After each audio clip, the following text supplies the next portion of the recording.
Halo, Assalamualaikum. Dengar je? Tak dengar ni. Eh, No, I cannot sorry, hear I you. hear you now. Okay, alright. Okay. Dengar ke Okay. semua? Dengar ke ni? Uh-uh. Okay, kalau dengar, hello. Salam sejahtera. Assalamualaikum warahmatullahi wabarakatuh. Dan salam Ramadan yang ke-28 hari ni lah. Macam buat iklan puasa awak ya. Macam, yelah nanti nak mengumur raya pula kan. Gitu. Jadi kepada yang boleh berpuasa, teruskan berpuasa. Ke orang yang tak boleh, jangan makan depan orang. Okay, jadi pada hari ini, okay, that's good. Okay, sounds good. Alright, that's good. So pada hari ini kita akan berdiskusi ataupun berbincang lah sedikit, buat share sikit tentang perasaan sedih dan juga kemurungan. Jadi kepada audiens sana, bersama saya lagi pada hari ini Syahari bin Ahmad as a registered counselor, dan kawan saya ni Ira, clinical psychologist kan. Okay. Jadi hari ini kita nak apa yang kita nak fokuskan adalah, yang pertama adalah tanda-tanda kemurungan itu sendiri. Yang kedua adalah faktor yang menyebabkan berlakunya kemurungan. Allah, payah sebut bahasa Melayu ni. Depression lah. And then faktor luaran dan dalaman, dan juga tips-tips menangani kemurungan itu sendiri. Satu Dan lagi satu lagi, macam Syahari. mana nak membezakan antara perasaan sedih yang biasa dan juga kemurungan. Gangguan depresi. Yeah. Jadi kalau anda ada soalan, boleh tanya terus dalam chat ni, boleh tanya terus, dan kita akan bercakap dalam bahasa Melayu lah, mainly in Malay. Tapi kalau you nak bertanya soalan, you boleh tanya dalam bahasa Inggeris, boleh tanya dalam bahasa Melayu, jangan risau. Cuma jangan tanya saya dalam bahasa lain daripada bahasa ni lah. Kalau tak, saya boleh jawab, tapi mungkin Itu aku pakai coklat tu. Mana muawet. Sorry kalau saya tersebut bahasa-bahasa yang terkeluar daripada bahasa-bahasa Melayu dan bahasa Melayu dan bahasa Inggeris. Kalau terkeluar accent saya British accent ataupun Kelantanese accent. So I'm so sorry about that. And kita tanpa melengahkan masa pada hari ini, kita akan bercakap lah tentang depression. Ira, you boleh start lah. You boleh start sekarang dan kita akan teruskan. Ingat, kalau ada soalan boleh tanya terus. Kita akan cuba sedaya upaya untuk menjawab.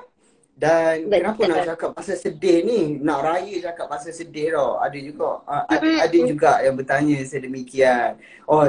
Kita nak bercakap tentang sedih ni sebelum raya, supaya hari raya you tak sedih. Supaya hari raya you boleh bawa perasaan sedih you tu. Okay. Alright. So dan berharap agar anda semua boleh mendapat maklumat atau mendapat informasi yang berguna dalam live inilah. Okay. Jadi tanpa melengahkan masa lagi, Ira, you boleh join lah.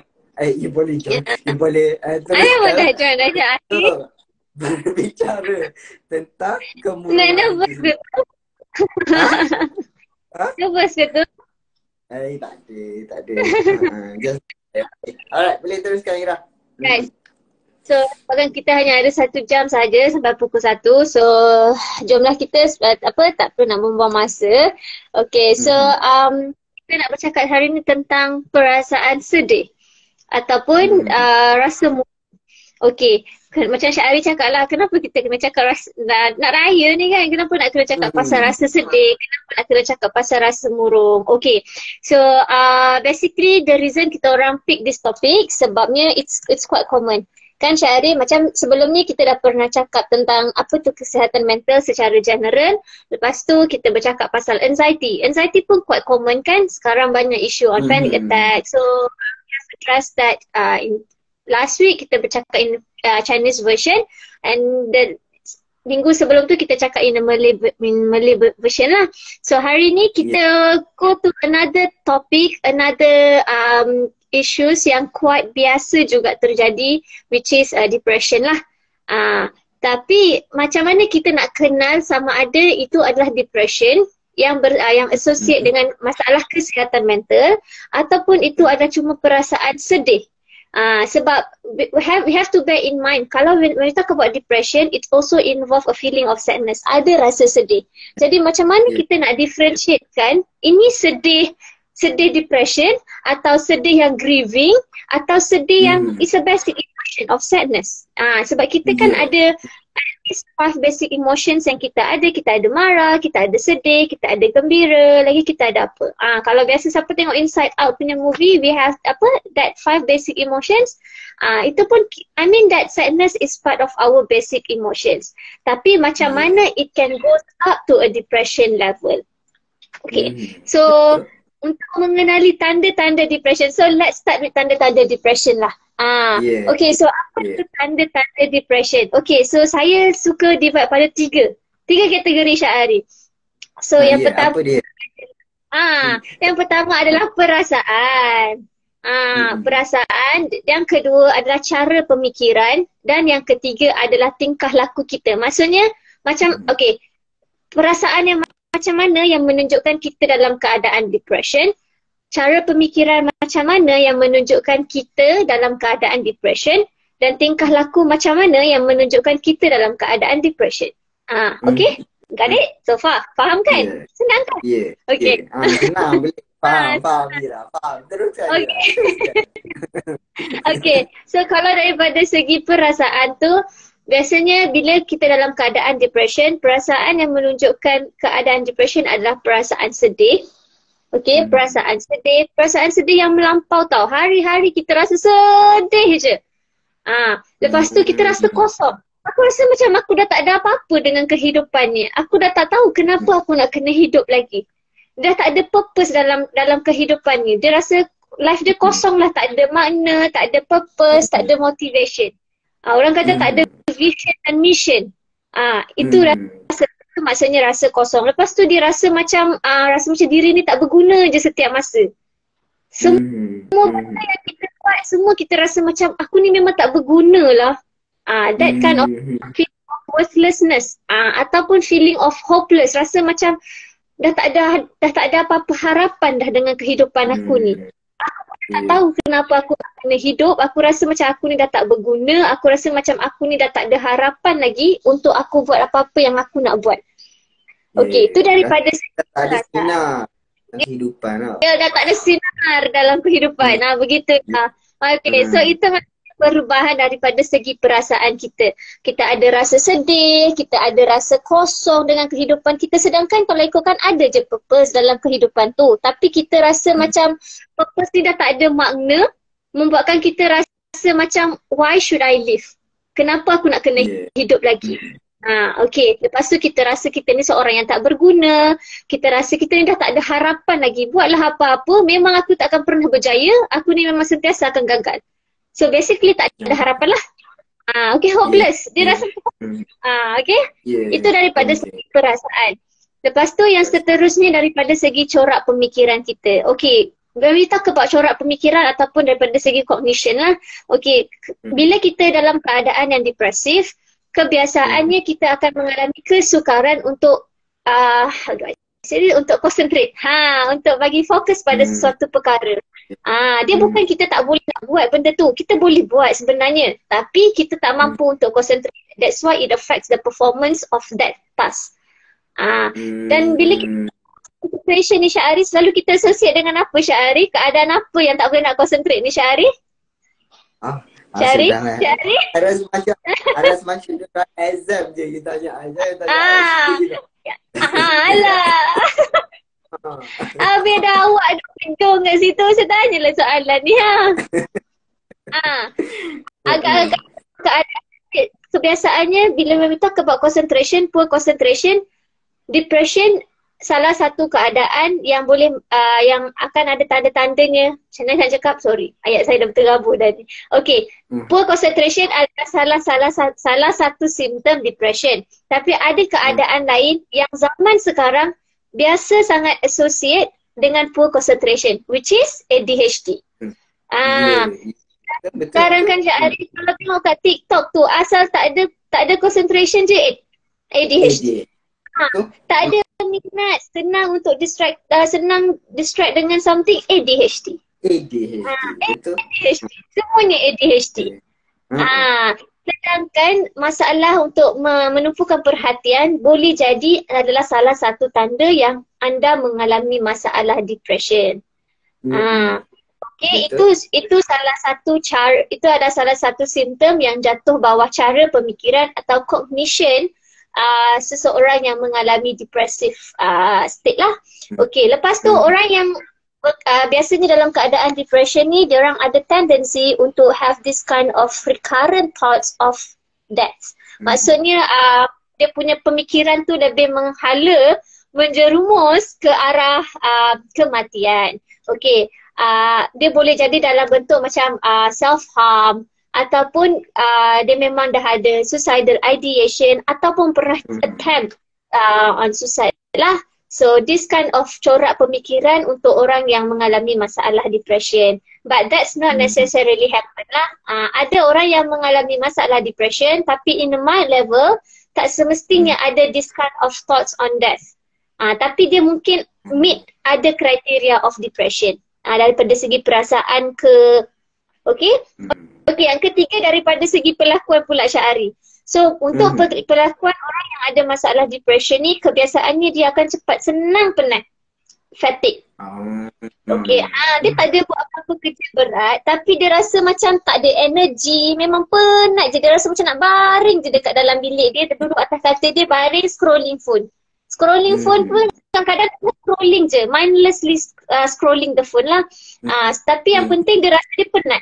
Tapi aku tak buat apa-apa, aku tak, daripada pagi aku memang duduk dalam bilik ni, duduk terbaring dalam bilik, tapi aku tak tahu kenapa aku penat.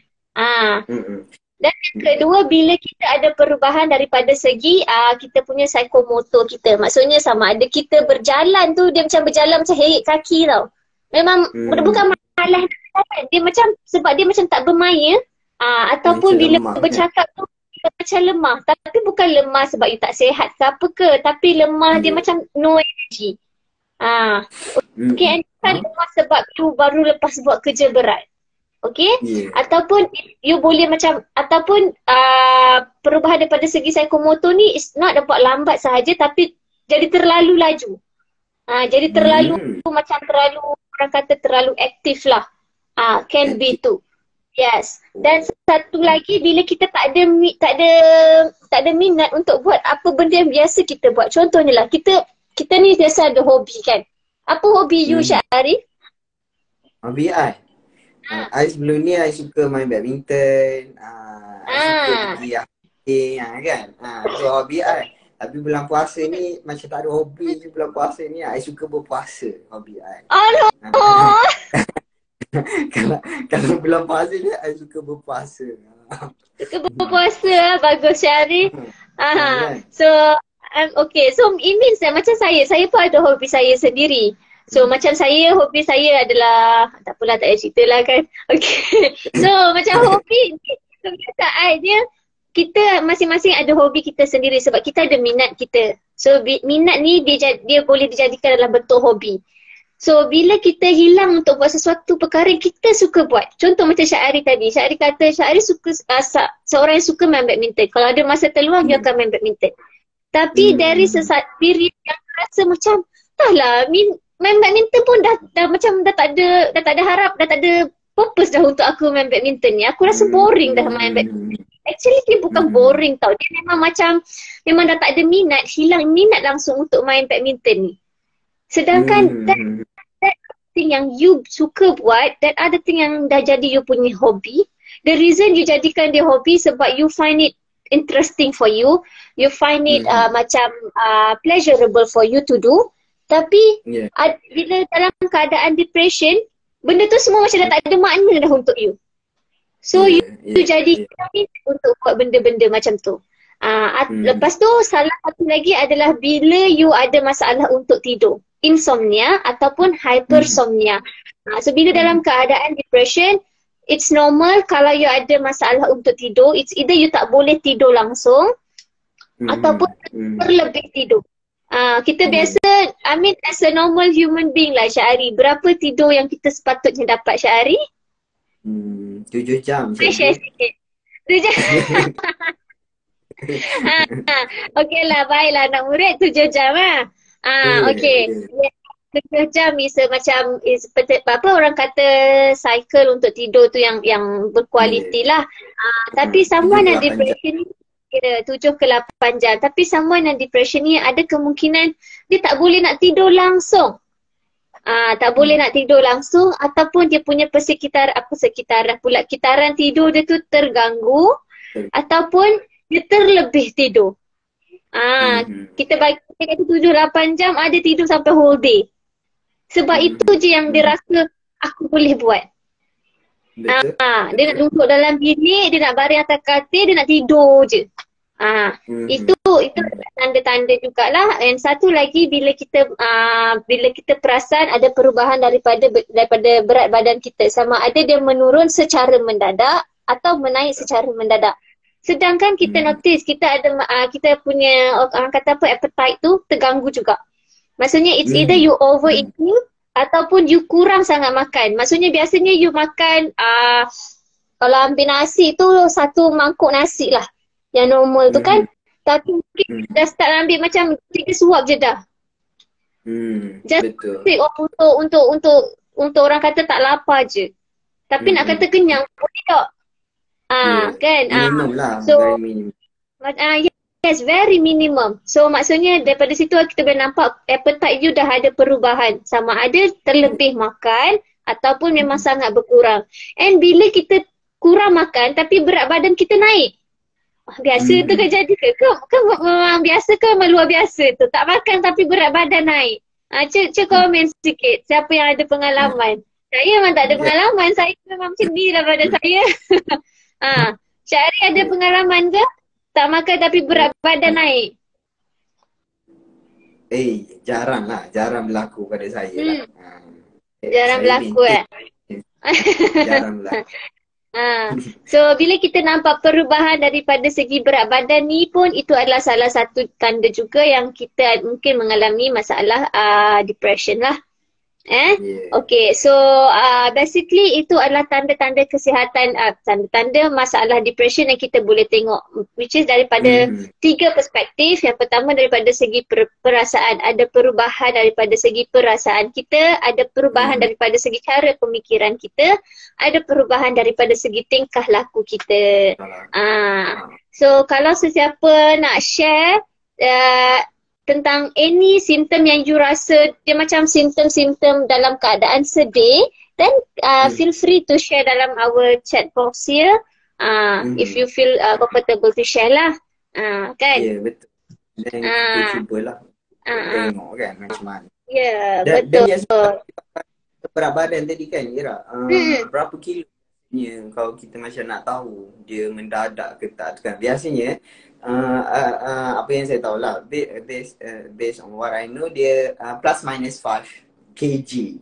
Kalau you tengok berat badan you bertambah secara meningkat 5 kilo, sama ada meningkat atau turun 5 kilo, tu juga petanda yang menunjukkan bahawa mungkinan untuk you mempunyai simptom-simptom depression tu sendiri. Tapi jangan kita ambil satu perspektif ni je Syahri. Maksudnya jangan tengok berat badan aku. Nanti lagi nak raya ni. Nak raya ni makan banyak kan. Naik mendadak. Kalau raya ni kalau you makan banyak, memang lah naik lah. Tapi itu tak bermaksud having weight loss atau pertambahan dalam berat badan. Penambahan dalam berat badan ni menandakan kita ada masalah depression. Akan ada, saya cakap tadi, ada banyak-banyak lagi tanda lain yang kita kena melihat, kita kena observe untuk tentukan keadaan depression ni. It's not only on the loss, it's not only on the suicidal thoughts ke apa ke, okay?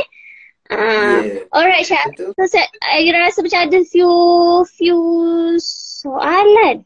I don't know I am depressed or not. But I have to force myself very hard to work.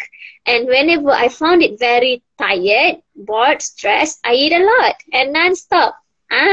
Syahri? Answer jawab. Macam mana ni lah? Ni banyak Dia tanya kita pula.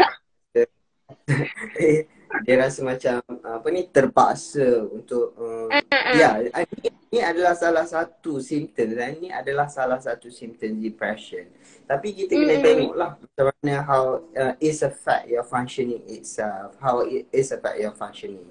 Sekiranya dia memberi kesan secara signifikan terhadap you punya pekerjaan, terhadap you punya daily functioning, terhadap dia punya you punya apa ni social life tu sendiri, yang tu berkemungkinan lah mungkin mempunyai depression. Tapi jangan diagnose diri you lah disebabkan oleh satu simptom atau beberapa simptom. So untuk diagnose tu you may need to find a professional help lah, professional lah untuk dapatkan the diagnosis itself. Betul. And when we talk about forcing ourselves to do a work, sometimes kita motivate ourselves. It's normal sebenarnya kalau kita kena force ourselves untuk buat sesuatu kerja. Especially untuk kerja yang memang kita tak minat untuk buat, atau kita tahu kerja ni susah tapi aku tahu aku kena complete juga buat kerja ni. So somehow kita kena ada pushing factor untuk force ourselves to do that. And it doesn't mean that we are having a depression. Mungkin sebab kita fikir yang okay, I'm forcing myself doesn't mean here that I'm not I have no interest to do it anymore. That's why I have to force myself. Like I said, yes, betul, having no interest could be one of the symptoms of depression. Tapi just imagine that when you have a work yang you memang tak suka buat, or you tahu kerja tu sangat susah, your mind has said benda ni sangat susah untuk aku buat. So somehow our motivation tu memang akan drop lah. So untuk kita maintain buat kerja tu, so somehow kita kena force ourselves. There must be a pushing factor that can macam orang kata that can let us macam help us to move forward lah. And when you eat a lot and then stop, see, you already say that I found it very tired, bored, and stressed. So this could be a sign that you are having a stress eating. I eat a lot. I eat also. To be honest, kalau bulan puasa kita pun makan banyak kan Syahri kan? Ada masa lapang dia nak mengunyah je. Dia bukan makanan berat tau, tapi dia kena macam kacang, macam keropok macam tu. Tapi sebabkan kita kadang-kadang kita kerja lah, yelah the nature of work memang stress lah kan. So bila kita stress tu dari tendency yang kita akan makan banyak ke, this is what we call as stress eating. Some people even having a stress walking. So stress, it doesn't mean that you are depressed. Tapi it could be the first stage. If it is not treated well, then it will naik sampai it up to a depression punya state. Kan? Betul. Cik Ari? Tu ada fikirah tu. How to help people with depression? Daripada Trishni. Mana?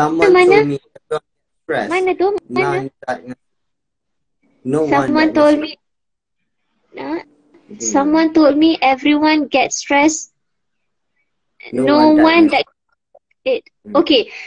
Okay, when we talk about stress. Pakai diagnosis lah kot. Okay.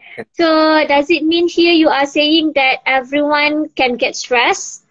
But what do you mean by no one diagnosis it? Does it, okay, when we talk about stress kan, stress is a normal emotion tau. Maksudnya semua orang akan ada stress when we are being triggered with something yang kita tak suka.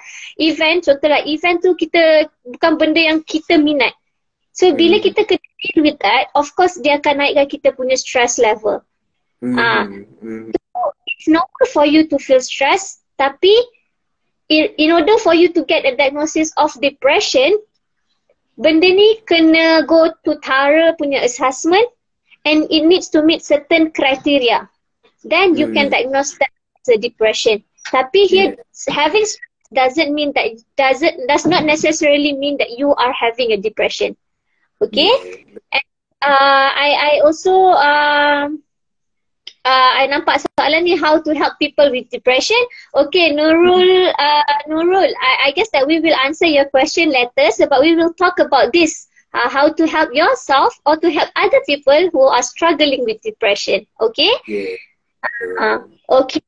So that's about the tanda-tanda depression. And sometimes when we talk about depression ni, kita juga kadang-kadang confuse dengan grieving.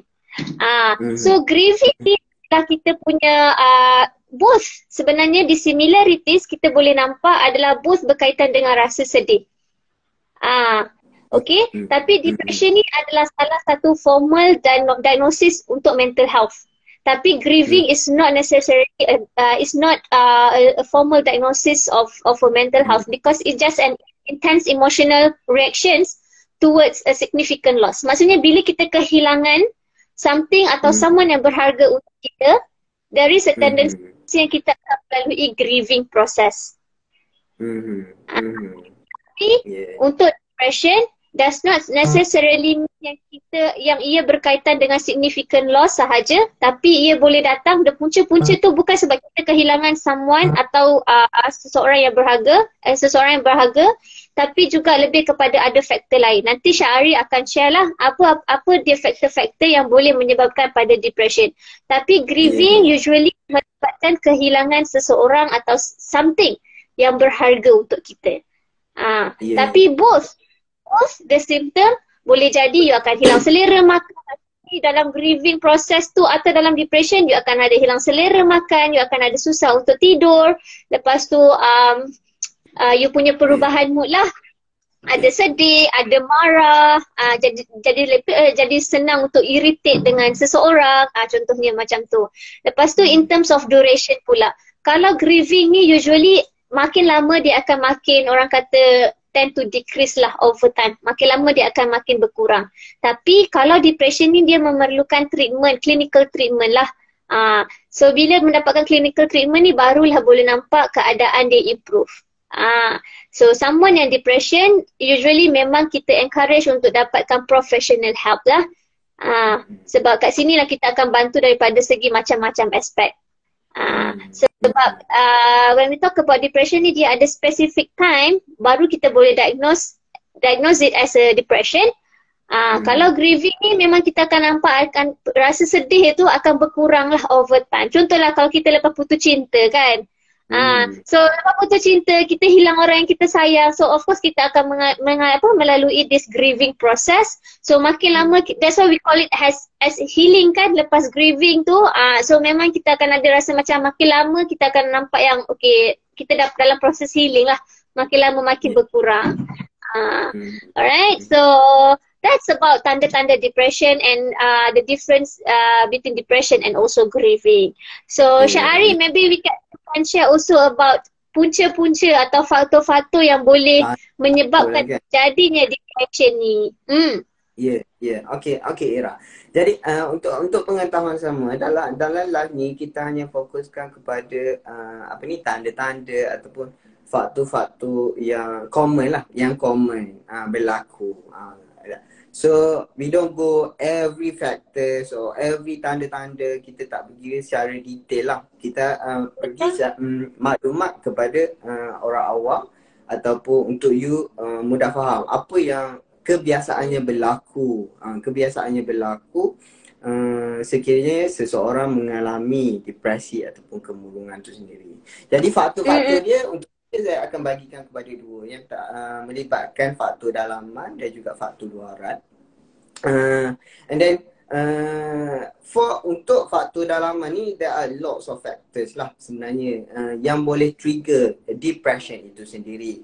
Yang pertamanya adalah corak pemikiran, macam Ira bagi tahu tadi, tanda orang mempunyai depression adalah dia tak boleh fokus apa semua. Kenapa dia tak boleh fokus? Sebabnya dia ada satu corak pemikiran yang tidak membantu ataupun kita panggil dia cognitive distortion. So this cognitive, dia ada banyak jenis lah cognitive distortions ni. So sekiranya seseorang mempunyai cognitive distortion ni, corak pemikiran herok ni, So it will trigger, dia boleh trigger depression tu sendiri, dan dia boleh trigger lah the depression tu sendiri, dan you might experience depressive symptoms lah sekiranya you ada this cognitive distortion. And then you can find in the internet the list of cognitive distortion, or you can come to the therapy. You boleh datang kepada therapy, and then you and the therapy will discuss apakah cognitive distortion yang kamu ada dan macam mana nak twist the cognitive distortion, kerana ni merupakan satu faktor dalaman yang boleh menyebabkan berlakunya kemurungan itu sendiri. So yang kedua, mungkin you mempunyai pengalaman-pengalaman lepas yang masih lagi tidak selesai, ataupun we call unfinished business, or adverse childhood experience. Atau masa-masa kecil dulu ada hubungan you dengan orang sekeliling you, ada lagi lekatan-lekatan perasaan tersebut dalam diri you, macam rasa tak tenang sangat, rasa tak okey sangat dengan perasaan tersebut. Ini juga boleh trigger ataupun boleh menyebabkan berlakunya depression. And then seterusnya, sekiranya anda seorang yang mempunyai self-esteem yang rendah, cuba untuk menilai diri anda. Kalau anda mempunyai self-esteem yang rendah, juga merupakan satu risk factor lah untuk berlakunya kemurungan, untuk anda mengalami kemurungan. Kerana self-esteem ni sangat penting. Self-esteem sangat penting sebab dia can trigger banyak lot of problems, masalah emosi itu sendiri. So sekiranya anda mempunyai low self-esteem, atau anda tak sentiasa, you perceive yourself as not valuable person, you perceive yourself as not orang yang tak berguna, orang yang nilai dia rendah, how you perceive yourself. Self-esteem ni maksudnya how you perceive yourself. If you perceive yourself negatively, ni sentiasa perceive yourself negatively, ni juga merupakan faktor dalaman yang boleh mengakibatkan berlakunya kemurungan itu sendiri. Sebab ingat, kalau you berada dalam fasa kemurungan, everything seems to be negative. Macam semuanya macam negatif je. And then plus you ada low self-esteem yang telah menilai diri you ni, you perceive yourself as seorang yang sangat tak berguna, seorang yang tidak memberi manfaat, seorang yang tidak dapat membantu orang sekeliling, something like that. Ni merupakan factors dalaman yang boleh menyebabkan you berlakunya kemurungan, dan you mengalami kemurungan itu sendiri. Dan juga another faktor dalaman adalah sekiranya you pernah ada depression ataupun you mempunyai masalah kesihatan lah. Masalah kesihatan dia juga boleh trigger kemurungan itu sendiri. Jadi cognitive distortion, unfinished business, ataupun benda-benda lepas yang melekat dalam you, masih tak settle lagi, ada self-esteem, lepas tu mempunyai masalah history of depression ataupun masalah kesihatan tu sendiri, dan juga dari sudut expectation terhadap diri you sendiri. Kerana kita dalam diri kita ni, kita sentiasa ada konflik dalam diri. Konflik macam mana kita ada? Konflik di antara tiga benda. Yang pertama adalah ideal self. You punya you punya ideal self. You anggap diri you ni macam mana, macam you nak jadi macam mana. That's lah ideal self. You nak jadi macam mana. This is my imagination of myself. Lepas tu diri yang kedua adalah your real self, your real capability, your real skill, your real self. And the third one is perceived self. So that perceived self ni macam mana orang sekeliling orang sekeliling melihat diri you. So that bila adanya konflik tiga ni juga, you berkemungkinan mempunyai high expectation towards yourself. Ni juga merupakan faktor-faktor dalaman yang boleh menyebabkan berlakunya kemurungan dalam diri seseorang. Ini untuk faktor dalaman. Jadi untuk faktor luaran pula, boleh melibatkan you punya family sendiri, persekitaran you, persekitaran yang tidak sihat, lack of support sistem, dan juga persekitaran yang tidak sihat ni boleh menyebabkan berlakunya kemurungan. Lepas tu dari sudut ada juga kajian mengatakan bahawa parenting style, faktor luar parenting style juga boleh mempunyai perkaitan antara parenting style dan kemurungan itu sendiri. Di mana ibu bapa yang mempunyai parenting style yang permisif ataupun biar je anak kan, biar je nak buat apa, tak ada rules, tak ada apa, you biar je semua benda, ataupun you too strict.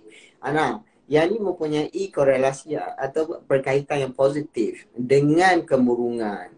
Jadi ini juga merupakan faktor yang boleh mengakibatkan berlakunya kemurungan. Dan another external factors adalah sekiranya you ada ambil substance, any substance. Sebab any substance ni dia akan mengganggu you punya hormon dan juga chemical dalam you punya otak, dan you punya brain kan. Jadi kalau ini berlaku, sekiranya you ada pernah ambil, tu juga merupakan salah satu faktor yang boleh mengganggu diri you dan yang juga boleh lead to depression tu sendiri. Jadi faktor dalaman dan faktor luaran ni, try lah untuk you be aware these factors. Adakah you ada all these factors? Kerana orang yang terdedah kepada faktor-faktor ini mempunyai risiko yang tinggi untuk ada depression tu. Jadi sekiranya be aware of these factors so that you bolehlah sediakan langkah penjagaan atau prevention from having depression tu sendiri. Macam tu. Jadi ni adalah common factors. Ni adalah common factors yang boleh mengakibatkan atau boleh membuatkan you mengalami depression tu sendiri, ataupun perasaan sedih yang berpanjangan, ataupun depressive symptoms tu sendiri. Ada tak apa-apa yang you nak tambah? Ida, apa lagi faktor yang boleh akibatkan berlakunya kemurungan, kalau you nak tambah lah?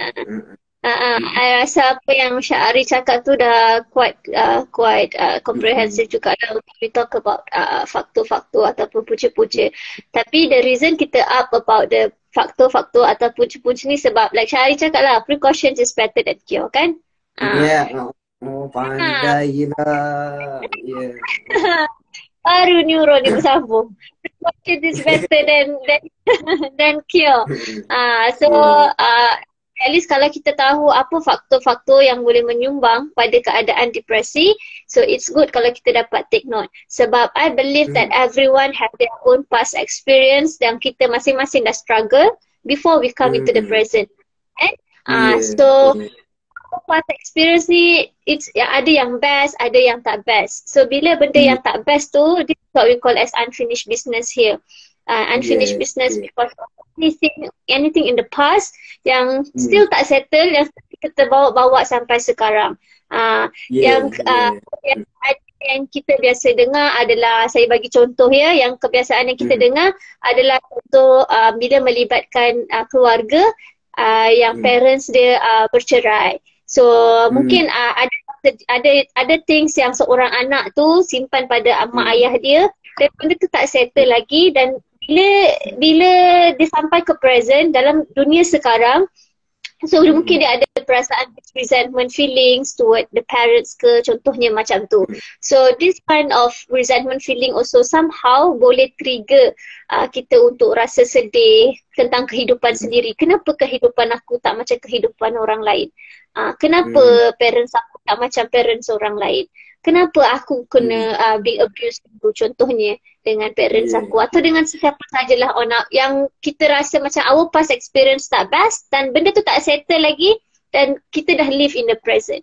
So this is what we call as unfinished business. And other factors lain yang macam Syahari cakap, low self-esteem, which is normal. Kalau kita look at diri kita seorang yang having a low self-esteem, kita rasa macam kita ni biasa-biasa je buat dalam semua benda. Orang kata Asya-Asya. Ayat-ayat muda-muda zaman sekarang kan, Asya-Asya. Biasa-biasa je buat dalam semua benda. Sedangkan kita mampu buat lebih. Tapi kita melihat diri kita ni seorang yang orang macam Lemah, lebih seorang yang macam tak layak je untuk aku perform dalam benda ni.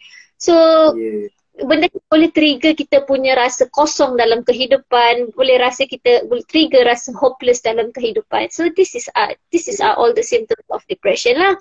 Dan apa lagi yang Syahri cakap, it's about the parenting style as well lah. So kalau ada parents yang yang join kita kan, so when we talk about parenting style, we have to think about the future of the kids later on lah. Betul. Betul. So apa tadi Syahri? Antara parenting style yang baik untuk anak-anak adalah authoritarian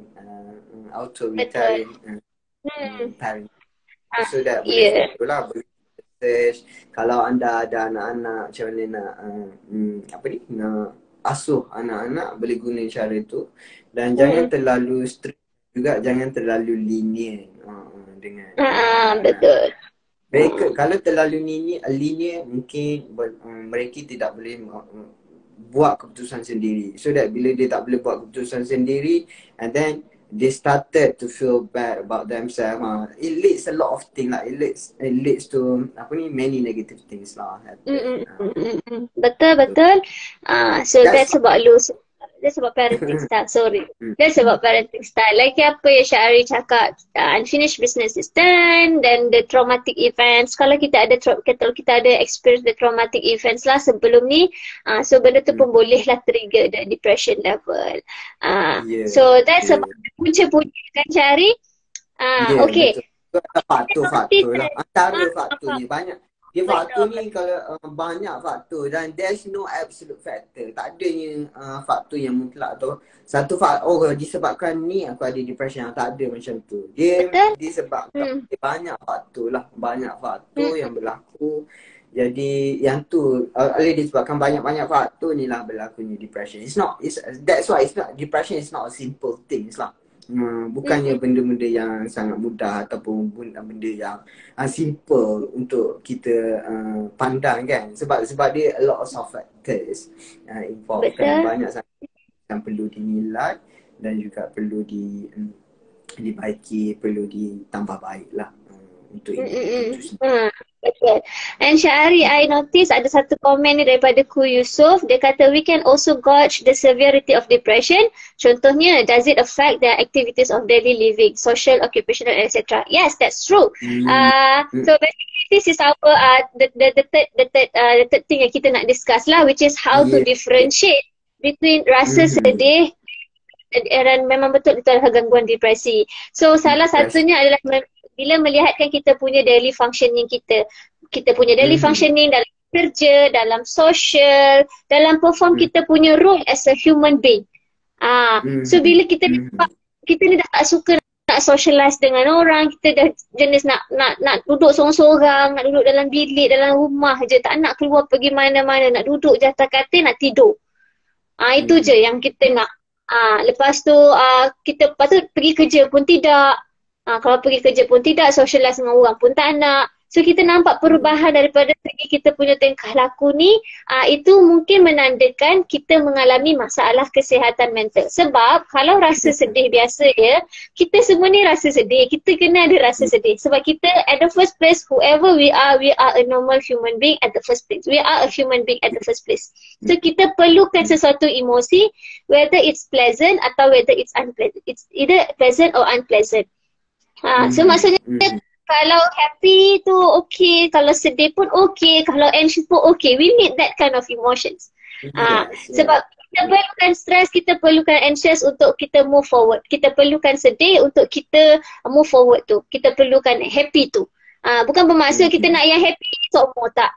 Kita perlukan yang unpleasant one. Tapi kalau dia sampai mengganggu kita punya perasaan sedih, mengganggu kita punya function as a human being, kita punya perasaan sedih ni simply said melarat lah. Melarat berhari-hari, lepas tu berhari-hari, and in terms of intensity tu kalau daripada 1 sampai 10 kan memang rasa macam teruk now aku punya rasa sedih ni. Memang tak boleh buat bincang punya aku rasa sedih ni. Let's say kita akan monitor dalam level 1 sampai 10 tau. Kita akan tanya berapa awak punya rasa sadness ni, berapa level awak punya rasa sedih awak ni. Tadi kata saya rasa macam 7 lah. 7, lepas tu happen pula hari-hari. So dan benda tu dah mengganggu dia punya daily living skills. Maksudnya dia tak nak socialize dengan orang, padahal dia seorang yang suka socialize. Atau mungkin dia seorang yang sama yang extroverted, suka bersembang, tapi ada sampai satu period dia jadi macam nope, I want to isolate myself dekat rumah, macam contohnya macam tu. So this could be a sign, salah satu cara untuk differentiatekan whether this is rasa sedih ataupun memang ada gangguan depresi yang kita panggil sebagai masalah kesihatan mental lah. Bila kita nampak kita punya daily living kita terganggu. Yang kedua daripada bentuk frekuensi. Maksudnya kalau orang yang mengalami depression ya, dia mesti paling minimum untuk someone yang having depression boleh jadi dalam masa 2 minggu. Itu yang paling minimum. Dan dia punya simptom yang kita bincangkan awal tadi, tanda-tanda tadi tu mesti berlaku hari-hari, tak pernah skip any day ataupun almost every day. Contohnya macam dalam seminggu, 7 hari kan kita experience dia dalam 5-6 hari. Satu hari je dia macam tak nak kata okey pun. Tapi dia punya intensity tu tak teruk sangat. Tapi 5-6 hari, it almost every day kan Syahri? And it happens within that 2 weeks. You experience that kind of symptom. So this could be a sign yang of a depression jugalah. Paling lama depression can go up to 2 years. Selama 2 years they experience this kind of depression punya symptoms. So it depends on the duration, it depends on the frequency, hari-hari ataupun almost every day, and the intensity. The intensity tu usually it based on our clinical judgment as well. Sebab it's quite difficult also for you to measure your own intensity level lah. But then if you notice yourself dah macam dalam keadaan sedih macam ni, dalam keadaan tak bermain nak buat apa-apa benda, rasa nak isolate diri sendiri, and tak ada selera makan, ada masalah tidur, lepas tu ada pengurangan daripada segi berat badan, rasa penat almost every day. Every day and it's either within 2 weeks ataupun more than that, and it could be a sign that you are experience of depression. Tapi when we talk about stress, macam tadi ada soalan cakap tentang stress kan, like I said, stress doesn't necessarily mean that you are having a depression, because stress is also a normal reactions toward an emotional reaction toward certain events yang you tak berapa nak sukalah on that event, and it trigger you punya stress. But it doesn't mean that you are having a depression. So, and when we talk about depression juga, usually dia ada onset dia. Kalau macam sedih, kita boleh rasa sedih, betul tak Syahri? Tapi kalau depression ni akan ada satu tempoh yang kita boleh nampak macam aku sedih, aku rasa sedih je. Lepas tu ada 1 minggu ni, starting daripada minggu ni, aku rasa sedih je. Aku dah start hilang minat nak buat apa-apa benda yang aku suka buat. Aku dah start rasa hopeless. You see, dia kat situ adalah onset of depression. Maksudnya ada satu tarikh lah. Nak cerita tentang ni kan. Ada satu tarikh di mana terjadinya tempoh depression tu. Lepas tu kita boleh dapat perubahan juga daripada segi kita punya physical symptom lah. Contohnya kalau kita sedih, tak semestinya bila kita sedih kita akan rasa macam headache ke, sakit kepala kan Syahri kan. Tapi when we talk about murung ni dia boleh affect kita punya physical health tu. Correct. Kan? Syahri ada apa-apa nak tambah ke Syahri? Macam mana berfikir juga tu?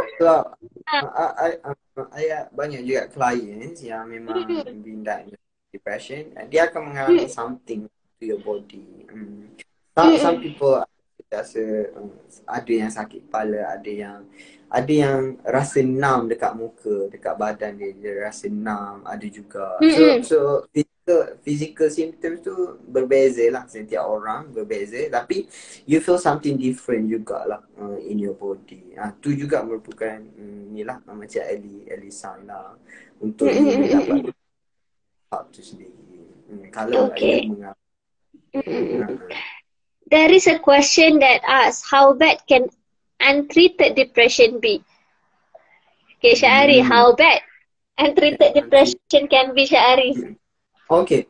Macam ni, depression tu sendiri dia tak membunuh diri macam kanser. Dia tak membunuh. Tapi dia boleh leads to tingkah laku bunuh diri. It leads you to suicidal attemption. Dia boleh leads you. Sebab apa? You dah constantly rasa diri you tak berguna. You dah rasa start hopelessness. Tak ada dah satu harapan dalam hidup you. Jadi dia boleh membawa you kepada mempunyai idea-idea bunuh diri itu sendiri. Yang ni how bad, yang ni bahaya dia. Sebab itulah kalau kita tengok sekarang kan banyak kes-kes yang tingkah laku bunuh diri yang berlaku sekarang. Yang terbaru yang postpartum, yang selepas bersalin dalam pantang kan, tika individu tersebut dalam diri. Yes. Correct. Dia boleh membawa kepada tingkah laku bunuh diri itu sendiri. Yang tu bahaya dia, depression ni. Sebab itulah kita bagi tahu dekat you all ni tentang tanda-tanda, faktor-faktor supaya you boleh prevent yourself from having depression, dan supaya you boleh cuba untuk mengawal diri you sendiri dari sudut perasaan, pemikiran dan juga tingkah laku. Inilah benda yang bahaya ni, depression ni. It's not like a normal sadness. Sebab normal sadness ni dia tak leads kepada tingkah laku bunuh diri. Yang leads kepada tingkah laku bunuh diri sekiranya you mengalami masalah kesihatan mental. Antaranya adalah depression tu sendiri.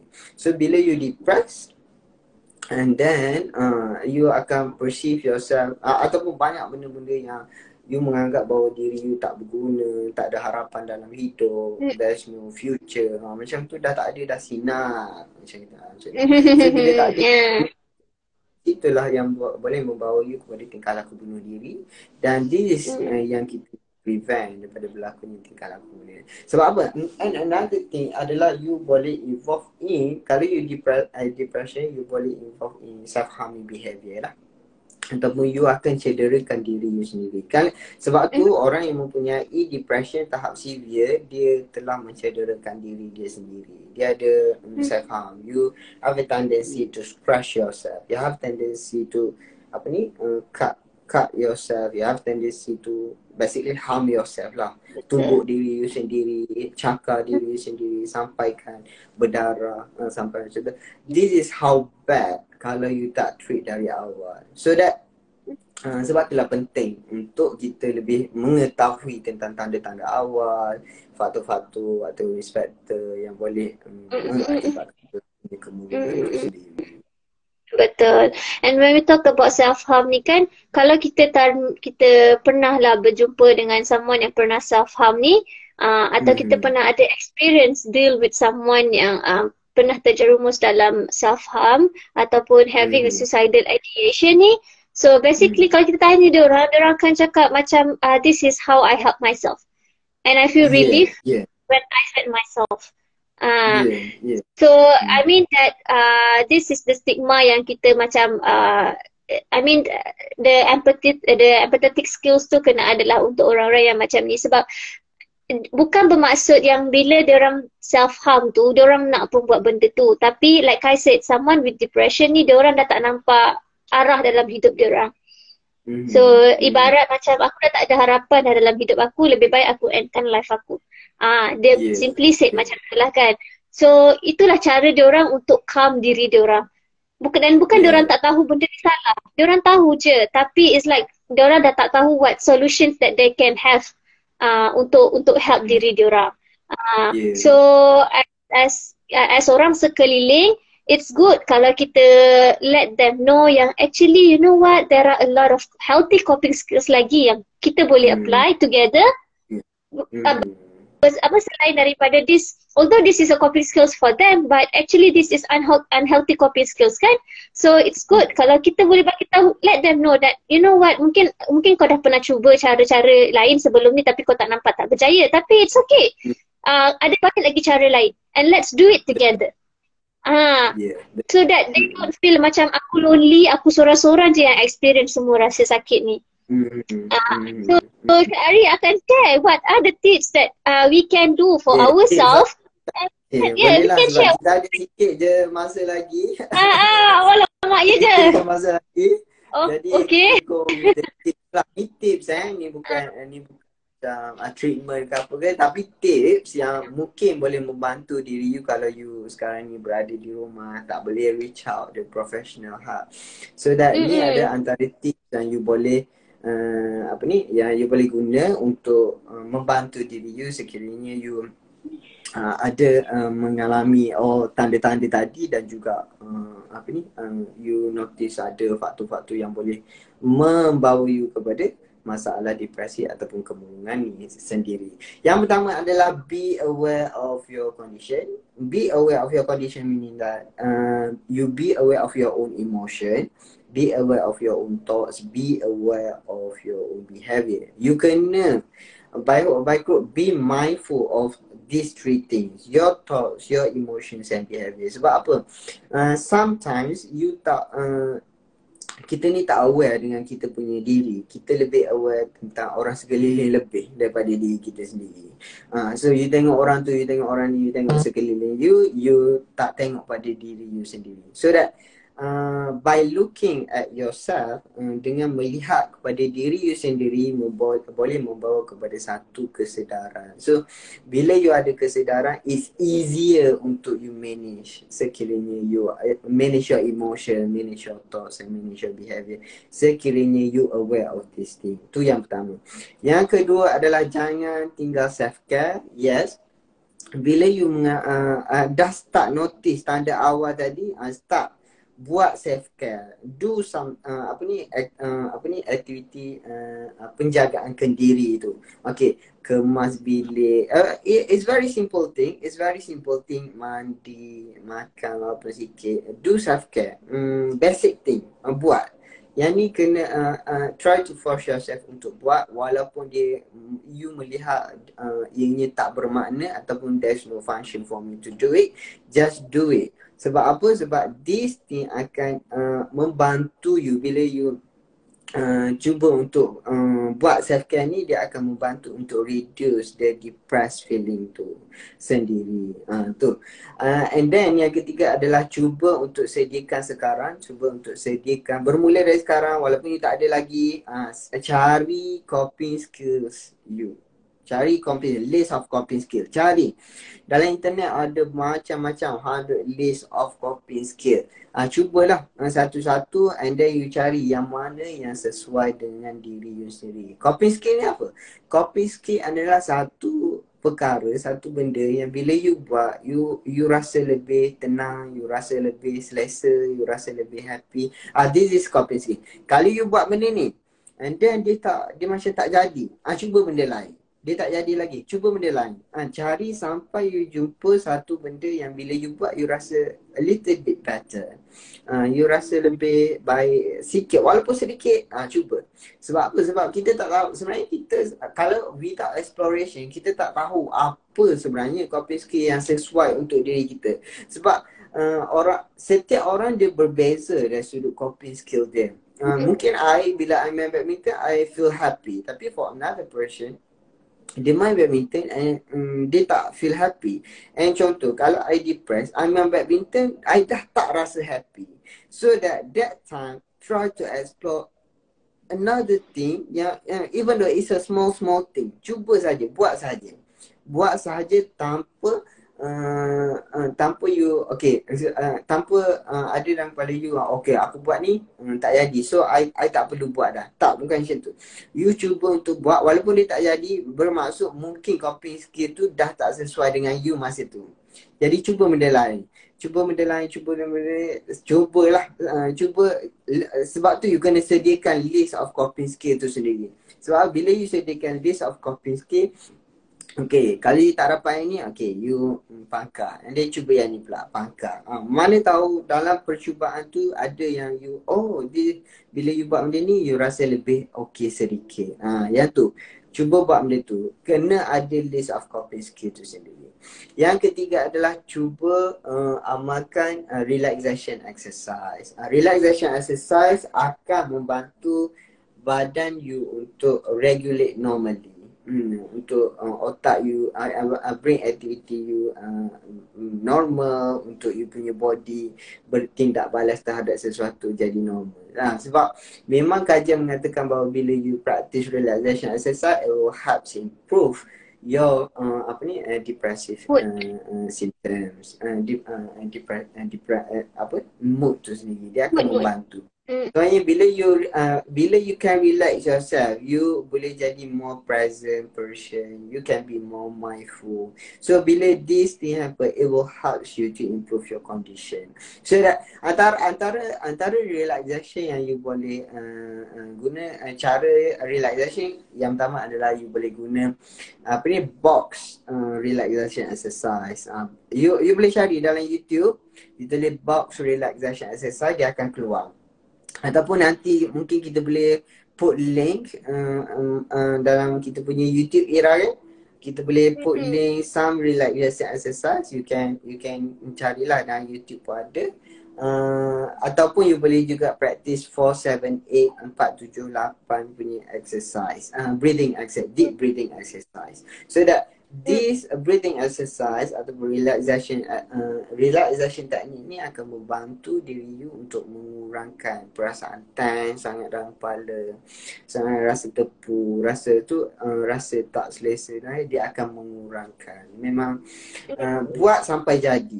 Bukan you buat tak jadi. Bukan buat macam tu. Buat sampai jadi. Buat tak jadi. Dah give up. Yeah. Bukan, kalau buat tak jadi, lepas tu dah give up, that's not the way lah. Buat sampai jadi. Macam bagus raya, buat sampai jadi. Buat sampai jadi. Buat sampai jadi. Masa you remember that, masa you tarik nafas tu, you hanya fokus pada pernafasan sahaja. You fokus pada counting ke, you hanya fokus pada diri you sahaja. So when you focus on yourself, that will improve you punya condition tu sendiri. Okay? And then another tips yang you boleh buat kalau you dah start, you ada tanda-tanda awal ni, you boleh talk to people, get some new perspective. Talk to people, express yourself. Kenapa you perlu express yourself? Sebabnya bila kebanyakan orang mempunyai depression ni, dia banyak suppress emotion tau. Dia banyak suppress emotion. So the more you suppress, the bigger lah you punya emotional box tu. Macam balon kan, kalau you isi air, balon tu you isi air, lama-lama balon ni akan pecah tau. Sebab dia tak mampu untuk menanggung beratnya air tu sendiri kan. Dia tak mampu dah, banyaknya itu. Jadi dia tak mampu. Jadi bila you express, dia boleh mengawal you punya box of emotion. Dalam diri you ada box of emotion, dia akan mengawal, maintain berapa banyak boleh you kumpul dalam ni. So express tu macam kalau you isi air, you cucuk lubang sikit. Dekat balon tu dia akan keluar sikit. Macam tu. So dia boleh maintain. Cucuk lubang tu could be the coping skills that you practice too. Yeah. Boleh juga. So you cucuk. Dan dia keluar sikit-sikit, nanti dia akan balance lah emosi you dalam tu. Betul. So cuba untuk express yourself. Kalau you macam tak boleh sangat nak express, cuba untuk tulis. Cuba untuk tulis. Apa you rasa hari ni, aku rasa ni. Apa yang ada dalam pemikiran you, aku fikir ni. Apa yang tingkah laku you tulis. How intense, monitor, tulis, express. Express. Syahari, when we talk about the support system tu kan, ada seorang ni comment, my friend went through depression phase and went to the doctor and he's being diagnosed with situational depression and anxiety. Then she went to her husband and told him lah about that, but her husband told her instead that everyone ada stress lah, but no one gets tak ada yang being diagnosed. So maybe this person asking how supportive he actually should be. So this is what we talk about the support system, right? Yeah, okay. So support system and the last one, apa ni? ya betul, support system sangat penting lah. Support system sangat penting. People around you tu ya digalakkan ataupun kalau boleh show your empathy towards those yang ada depression dan ada Yes, because we never know how a person punya limit. Ya, betul. Sebab ya macam ni, kita kebanyakannya kita compare ourselves with other people tau. Aku boleh kawal aku punya perasaan, kenapa kau tak boleh? Kenapa kau tak boleh kawal? Kita banyak percakapan macam ni kan. Ayat-ayat macam ni terkeluar daripada mulut-mulut kita ni. So, aku boleh, kenapa you tak boleh? Sepatutnya aku boleh, kau pun mesti boleh. Something like that kan. Tapi for those yang ada depression ni, dia tak nampak benda tu. Kalau you cakap dia tak nampak benda tu. Sebab apa? Sebabnya memang everything dalam diri dia adalah negatif. So kalau you tambah lagi benda negatif, the more depressed they are. Yes. So that by understanding their emotion helps. Macam mana nak understanding dia punya emotion? You tanya dia, kenapa dia rasa macam tu? Allah. Kenapa dia rasa macam tu? Dan okay, apa yang ada dalam pemikiran dia yang membuatkan dia rasa macam tu? So that try to ask this question, how are you feeling, and then what's in your mind, something like that.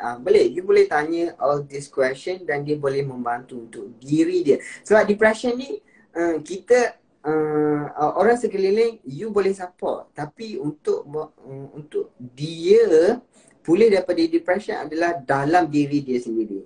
So that it's not actually it's not you, it's not atau the support system tu memang terus membantu dia. Tak. Support system ni membantu dia untuk diri dia memulihkan diri dia sendiri. Support system tu orang kata salah satu je lah. Tapi in making changes to improve yourself is you are the one who need to help yourself. Yes, correct. Lepas tu, itulah tips dia lah. Tu adalah tips yang you boleh cuba amalkan. Yang pertama adalah be aware of your emotions. And then do self-care. Cari sekarang. Start daripada sekarang. Coping skills. Cari list of coping skills. Sebab your own coping skills. Sebab coping skills and talk to people.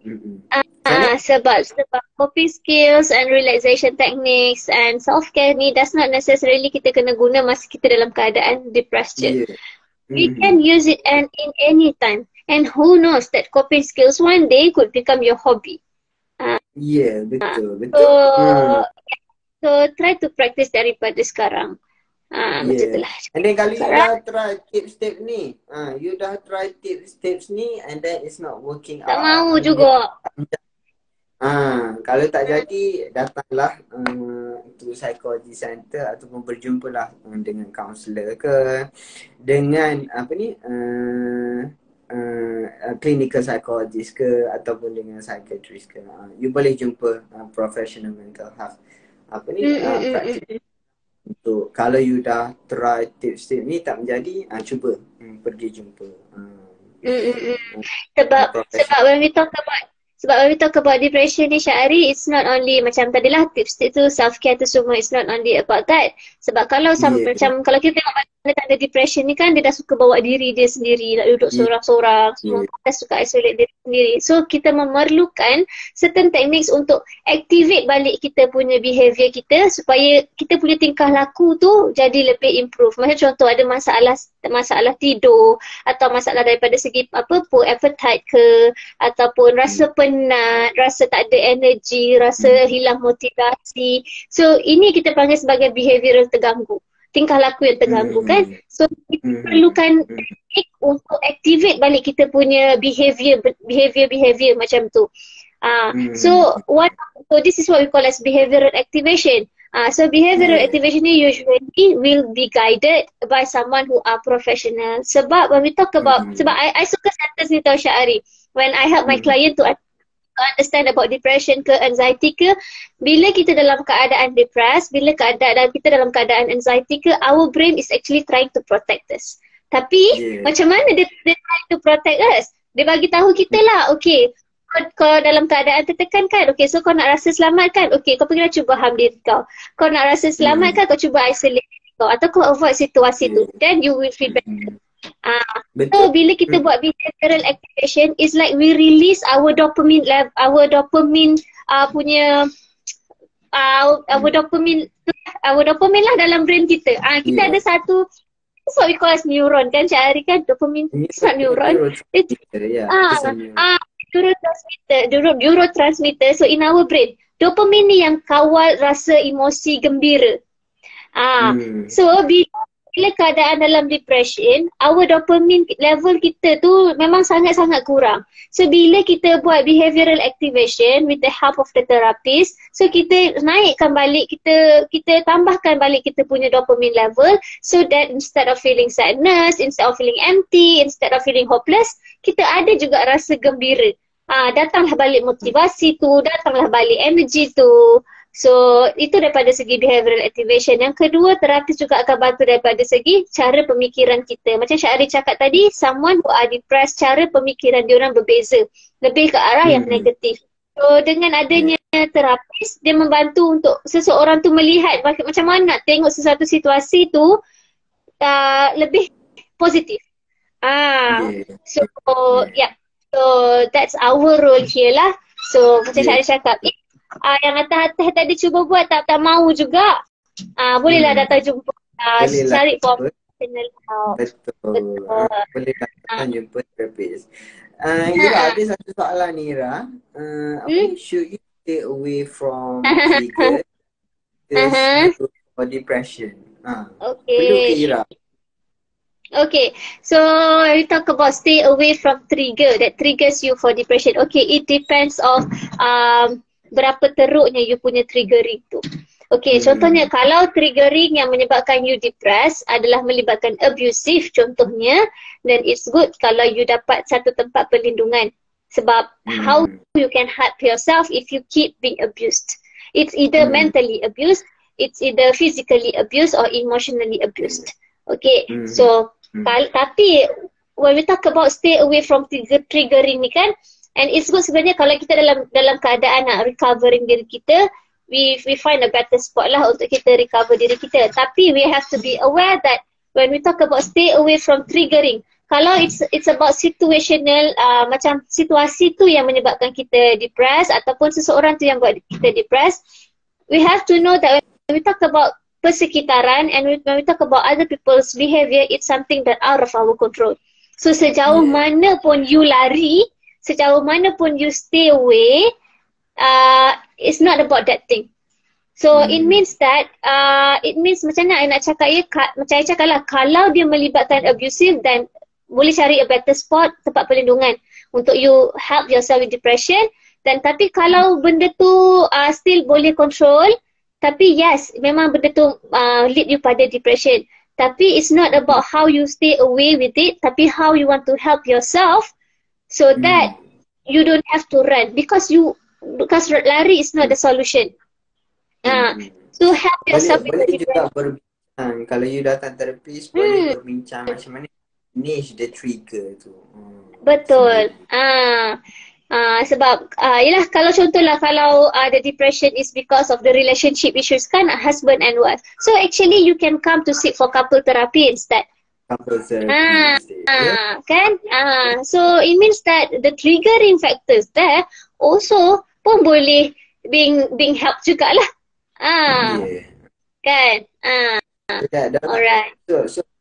So cubalah, kalau you dah cuba untuk buat tips-tips tadi and then dia macam tak boleh go on juga, macam ada juga kan, masih lagi berada dalam keadaan ni, so that bolehlah untuk berjumpa dengan professional help, so that I hope the professional help akan cuba untuk bantu you lah untuk discuss.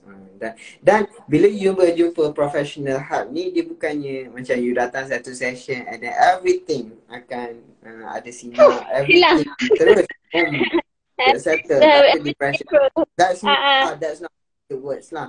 So bila you jumpa psychotherapy, bila you jumpa psychotherapist, you jumpa mental health practitioner, dia akan ada proses dia yang you kena lalui. So proses ni bukan melibatkan satu satu session saja. Dia mungkin ambil masa beberapa session. Alright. So I think that kita pun dah kesudahan masa dah ni. Kami pun nak banyak lagi ni nak cakap ni. Tapi disebabkan kesudukan masa, mungkin kita boleh share lagi in the net our live series lah. Dan you boleh follow our Instagram, our Facebook untuk tahu update terkini daripada kita proses Psychology Center. Ya, betul. So kalau rasa would like to share about topics yang nak kita share, dan can boleh DM kita atau boleh komen dekat mana-mana lah. Just to let us know. Yeah. Komen juga boleh kita punya post topik-topik apa yang kamu anda semua nak faham lebih, and then we try our best untuk talk about that related to psychology. Tapi kalau you that please talk about politics, that's not our that's not our field lah. Itu bukan bidang kita lah. Kalau tajuk berkait dengan psikologi, yes, we can cover lah. Yes, betul. Cuba we try our best to help our community to have a better understanding on this topic. But I hope that we'll have a better life lah in the future. Betul. And have a satisfaction in life lah, basically. So I hope that our explanation untuk semua soalan dan pertanyaan tadi harapnya dapat dijawab dengan baik lah dan senang difahami lah. Kalau ada apa-apa sebarang persoalan ke apa ke, boleh je DM kami, no problem. Kalau ada masa, insyaAllah kami jawab. Dan feel free untuk share any thoughts yang berkenaan dengan psikologi to us tu, ataupun any topics lah. Alright. So hope all of you get something from our live today, and we'll soon, insyaAllah. So itu sahaja untuk live kita pada hari ini, dan selamat menyambung berpuasa. Dan sehingga akhirnya kita dah penghujung acara. Sikit je lagi kita akan lalui hari raya lah. Kita akan berhari raya. Jadi saya berharap agar semua penonton-penonton kita mempunyai jiwa dan badan yang sihat untuk meneruskan kehidupan masa depan. Jadi itu saja daripada kami. Saya Syarif bin Ahmad dan saya Ira. Itu saja. Assalamualaikum warahmatullahi wabarakatuh. Okay. Bye-bye.